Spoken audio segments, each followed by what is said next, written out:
দোস্ত, তোর হাতে কিভাবে ব্যথা পাইছিলি? আরে আর বলিস না, আজকে সকালে ব্যাংকে গেছিলাম। ব্যাংক থেকে টাকা তোলার পর যখনই ব্যাংক থেকে বের হইতে গেছিলাম, ঠিক তখনই একটা রাস্তা ছেলের সাথে ধাক্কা খাই, আর তারপরে আমি আমার হাতে ব্যথা পাই। আচ্ছা, তোর যে ধাক্কা দিল, পরে তোরে সরি বলে নাই? হ্যাঁ হ্যাঁ, আমাকে সরি বলছিল। এরপর আবার ব্যাংকের ম্যানেজার এসে আমাকে সরি বলছিল। এমনকি ম্যানেজার আমাকে গাড়ি পর্যন্ত এগিয়ে দিয়েছিল। আর আমার মনে হয় আমি যাওয়ার পর ওই রাস্তার ছেলেকে গাড় ধাক্কা দিয়ে বের করে দিছিল। দোস্ত, রোশনি আর রোশনির বয়ফ্রেন্ড ও তার বন্ধুরা কখন আসবো রে?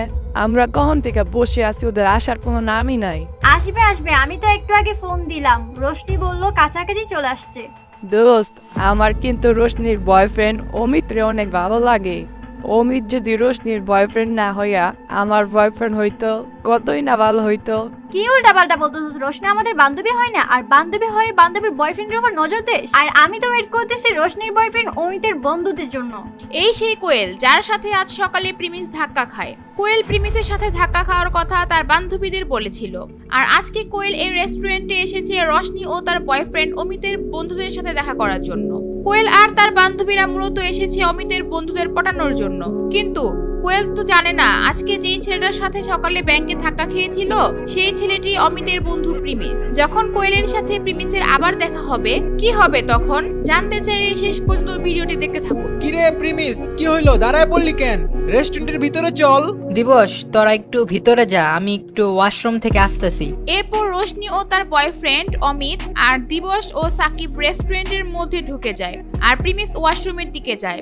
এরপর রোশনিরা যখন রেস্টুরেন্টের ভিতরে ঢুকে, কোয়েল ও তার বান্ধবীরা তো অমিতের বন্ধুদের দেখে অবাক হয়ে যায়। তাদের মন খারাপ হয়ে যায় অমিতের বন্ধুদের দেখে। তারা মনে মনে ভেবে রেখেছিল অমিতের বন্ধুরা হয়তো অমিতের মতোই সুন্দর হবে, কিন্তু এরকম কিছু না হয় তাদের মন ভেঙে যায়। কিরে রোশনি, তুই না বললি অমিতের 3জন বন্ধু আসবে, তো আরেকজন কই?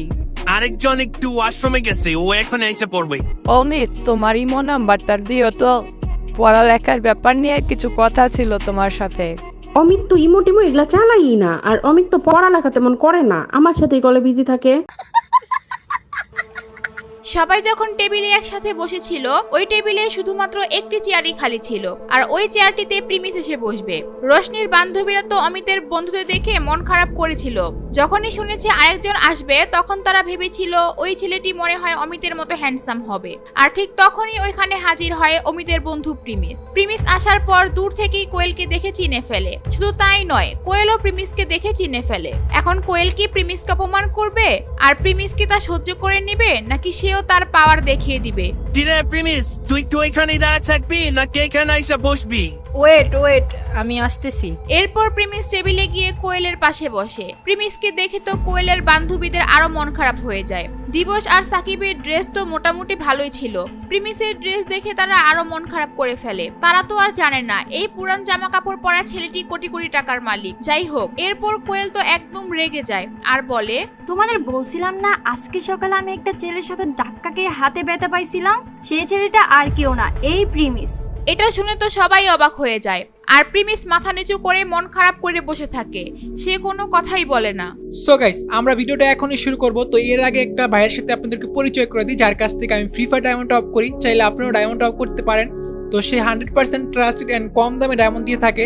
তো যারা ফ্রি ফায়ার খেলেন এবং ফ্রি ফায়ার ডায়মন্ড অফ করেন, তার কাছ থেকে নিতে পারেন। তো তার হোয়াটসঅ্যাপ নাম্বার আর ইমো নাম্বার আমি দিয়ে দিলাম, তো তার কাছে কিন্তু যোগাযোগ করতে পারেন। না না না, আমি আর এক মুহূর্তে এখানে থাকতে পারবো না। এই পাগলের সাথে বসে আমাদের লাঞ্চ করতে হবে? কখনোই না। আমি আগে জানলে জীবনে এখানে আসতাম না। কিরে প্রিমিস, তুই কিছু বলতেছিস না কেন?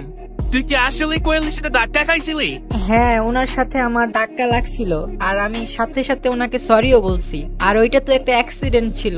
আরে কোয়েল, প্রিমিস এমন ছেলেই না।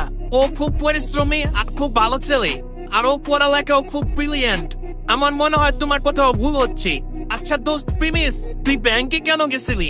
অ্যাক্সিডেন্ট ছিল নাকি ইচ্ছা করে করছে? এদের মতো ছেলেদের স্বভাব তো এমনই। আমি তো ভাবতেও পারিনি যে রোশনির বয়ফ্রেন্ডের বন্ধুরা এরকম ডিসকাস্টিং হবে। প্রিমিস কোনো কথা বলে না, কারণ ব্যাংকে কেন গিয়েছিল সেটা বললে তো সবাই জেনে যাবে তার আসল পরিচয়। তাই সে চুপ থাকে। প্রিমিসের চুপ করা দেখে কোয়েল আরো রেগে যায়। আর বলে, আমার তো এই রেস্টুরেন্টে আসারই ভুল হয়েছে, রোশনি তুই থাক, আমি গেলাম। এটা বলে কোয়েল ওখান থেকে চলে যেতে থাকে। আর তখন অমিতের বন্ধুরা সবাই ভাবতে থাকে প্রিমিস কেন কোয়েলকে আটকাচ্ছে না আর কিছু বলছে না কেন। কোয়েল যখনই রেস্টুরেন্ট থেকে বের হতে যাবে ঠিক তখনই সে আরেকটি ছেলের সাথে ধাক্কা খায়, আর সেই ছেলেটি কোয়েলকে বিরক্ত করতে থাকে। আরে আরে দেখ, ওই ছেলেটা কোয়েল ডিস্টার্ব করতেছে। এখন কি হবে? প্রিমিস কি ছেলেটিকে মেরে হিরোর মতো কোয়েলকে বাঁচাবে, নাকি প্রিমিস তাকে অপমান করার প্রতিশোধ নিবে? আর যদি প্রিমিস ওই ছেলের সাথে মারামারি করতেও যায়, সে কি পারবে ওই ছেলের সাথে?